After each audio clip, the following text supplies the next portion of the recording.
Geçenlerde şeir özüm takdim edeceğim sözler, inşallah beğenmiş olasın.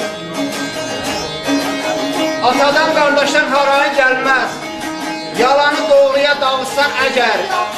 Hakikatana vurur, şeytanı tutsan, yolundan taşarsan, yolcusan əgər.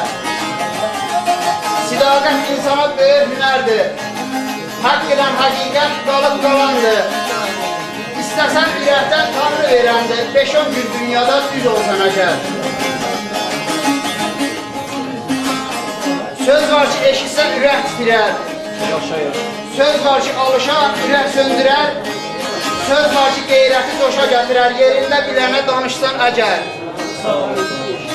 Amma kişilik dünyada çətinmiş çətin. Düz olsan dünyada olar şöhrətin.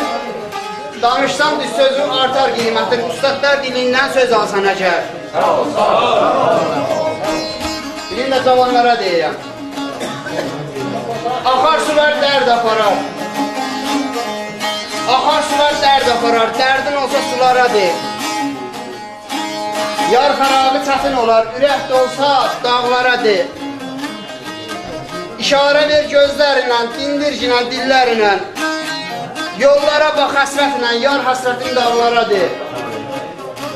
Sınır kölün narın narın. Bülbül çəkir, xarın nazır.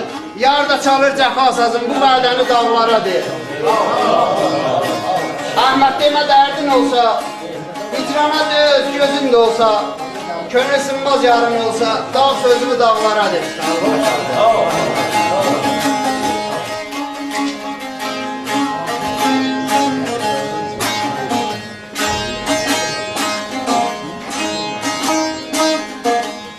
Ürəkdə bir dərdim vardı.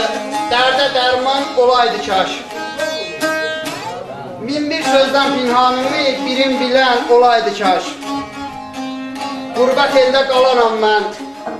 Qara günə yananam mən. Ürək xəstə gözüm dolu, əldə ələ acı olaydı kaş. Bir günəşin batan vaxtı, bir xəstənin köçən vaxtı, bir sonanın uçan vaxtı yola salan olaydı kaş. Əhməd dörsə bu hicrana könlü olar yana yana. Bu hicranın qəm söydasın, yara deyən olaydı kaş. Hamımızın sağ olun.